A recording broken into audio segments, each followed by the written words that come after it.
आखिर कब तक और कितने दिनों तक हम इंतजार करेंगे? यही बेरमो में आज 3 पीढ़ियां कोर्ट के चक्कर काट के मर गई, लेकिन आज भी न्याय नहीं मिल पाया है। तो सवाल ये है कि जिनका कुछ नहीं है, जिनका इस राज्य से सरोकार नहीं है, वो फूल रहे हैं, वो लाखों करोड़ों का मुनाफा कमा रहे हैं, और हम केवल लोकतंत्र की दुहाई देकर, संविधान की दुहाई देकर कब तक अपना नतमस्तक स्वीकार कर लें? इसलिए बांग्लादेश और नेपाल बनाना चाहते हैं भारत को क्या? नहीं, मैं वहाँ ये उदाहरण दे रहा हूँ जहाँ मनमानी हो रही है, जहाँ करप्शन है। अगर करप्शन है, जहाँ मनमानी है, जहाँ गलत हो रहा है, वहाँ जनता को एकजुट होना चाहिए और प्रबंधन हो चाहे सिस्टम, उसके खिलाफ लड़ना चाहिए। 1.5 करोड़ फिरौती की बात की, क्या ये राजनीति बिल्कुल, सही बात है? ये सच्चाई है। इस बात का मैं खुलासा तभी करूंगा जब वो व्यक्ति सामने से आकर मुझे कहे, तभी। नहीं तो कुछ चीजें गोपनीय है। उसने संदेश मुझ तक भिजवाया था, तो मैंने आपको कुछ बातें बताई है। राजनीतिक स्टंट के पीछे कौन हो सकता है? ये देखिए, चेतावनी यही है कि हमें कुछ हुआ तो हमें लगता है इस बार कोयलांचल में वो होगा जो इससे पहले ना हुआ।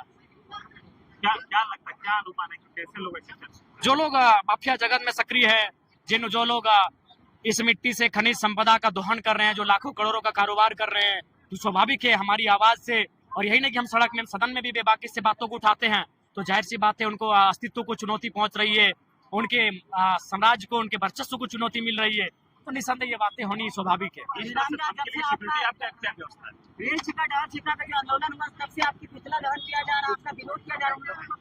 उनको यही कहेंगे कि हमारा मांग संवैधानिक है, आप अपने लिए विशेष मांग करें, आप अपने लिए विशेष रास्ता तैयार करें, एक तरीके से रास्ता तैयार करें, अगर विरोध भी करना हो तरीके से करें। विधायक एक चीज बताएं कि जिस तरह से आपको धमकी मिली, इसकी सुरक्षा की व्यवस्था आपने क्या किया? नहीं, देखिए, हम स्पष्ट आपको कहना चाहेंगे, हमसे इकलौते पार्टी के विधायक है, इसलिए राज्य सरकार को हमारी सुरक्षा से कोई मतलब है ना। देश की तमाम जो वर्ग है जो सुरक्षा की जिम्मेदारी लेते हैं, तो कोई बात नहीं, हम पे जनता का आशीर्वाद है। हम जिस प्रकार आज बेबाक है, कल भी उस तरह बेबाक रहेंगे। हम अपने आवाज से लोगों की, जनता के हित में जो आवाज उठाते हैं, उससे कोई समझौता नहीं करेंगे।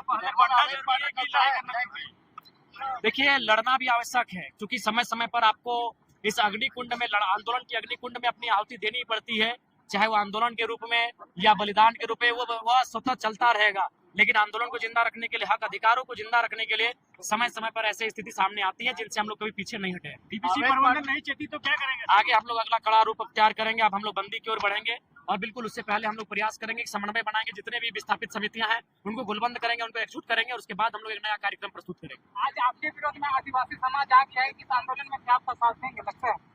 देखिए, आदिवासी समाज, मैं जिस क्षेत्र में हूँ, निसंदेह उनकी भी तनिक मनिक विस्थापन हुआ है, और उन्हें भी कम से कम इस विस्थापन की लड़ाई में सहयोग करना चाहिए। उसके बाद उनकी मनसा जैसी भी, उन्हें अगर लड़ना है तो विस्थापन के खिलाफ आके लड़े। जिस प्रकार वो गोलबंद हो रहे हैं, झारखंड की अस्मिता सुरक्षा को लेकर गोलबंद हो।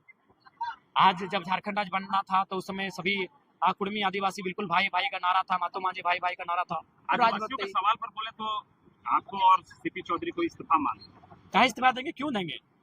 आप क्यों विधायक पद में रखे किसी एक जाति के प्रति लाभ पहुंचाने की बातें करें? जी नहीं, जब हमने ये कहा था कि बुल्लुगु बाबा का पहाड़ आदिवासियों का, परांचल के पहाड़ आदिवासियों का, तब तो आप खुश थे। जब हमने जादूगोड़ा का मामला को उठाया था, तब तो आप खुश थे। तो जब मैंने आदिवासियों के हित की बात की, तब तो आप ताली बजा रहे थे। तब आपने नहीं कहा कि आप सिर्फ आदिवासी की बात कर रहे हैं, आप मुसलमानों की बात करें, आप पिछड़ों की बात करें, बागड़ों की बात करें, आप दलितों की बात करें। तो मैंने तो प्रमुख रूप से आदिवासियों की बात कही, तब तो आपने नहीं कहा कि आप सिर्फ आदिवासियों की बात कर रहे हैं। हर समाज की बात होगी।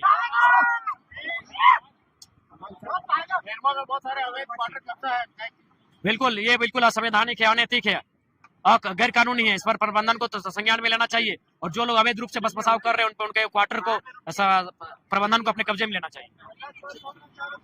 देखिए, उसके लिए जनता को भी जागरूक होने की आवश्यकता है, जनता को भी, और प्रशासन के साथ साथ प्रेस मीडिया के बंधुओं को, क्योंकि हमें नहीं लगता है कि वो तो रात में अंधेरे में ऐसा नहीं कि चमत्कार करके चले जाते। प्रेस मीडिया को विशेषकर योगदान देने की आवश्यकता है। जो भी कोयला चोरी हो रहा है, मुझे लगता है आज इस देश को पुनः एक बार प्रेस मीडिया की बहुत जरूरत है कि खनिज संपदाओं के लूट से अगर कोई हमें बचाएगा तो प्रेस मीडिया का रोल रहेगा। प्रेस मीडिया के भाई आगे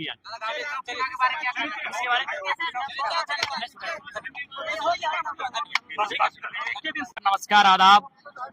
आप सभी जानते हैं पत्रकार बंधुओं कि झारखंड एकमात्र राज्य है जहां के लोगों को आज भी छला जा रहा है, जो खनिज संपदा में अव्वल है, जो साधन संसाधन में अव्वल है, जो इस देश को उन्नति का रास्ता देता है।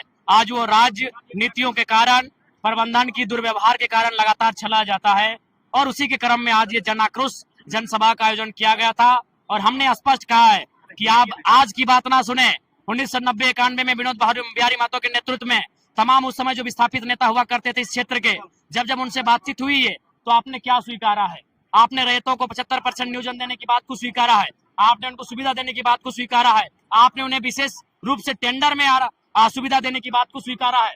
तो आप जिन बातों को आपने स्वीकारा है उन बातों को अमल करें, नहीं तो अब कोयलांचल की आग ने पकड़ ली है और इस बार जो आग धधकेगी वह तभी बुझेगी जब रैयतों की समस्याओं का निदान होगा।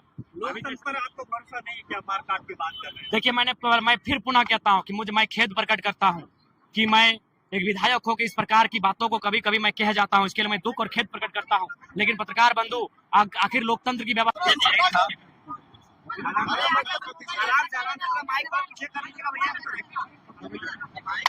सबसे पहले लोकतंत्र की चौथे स्तंभ जनमानस की बुलंद आवाज,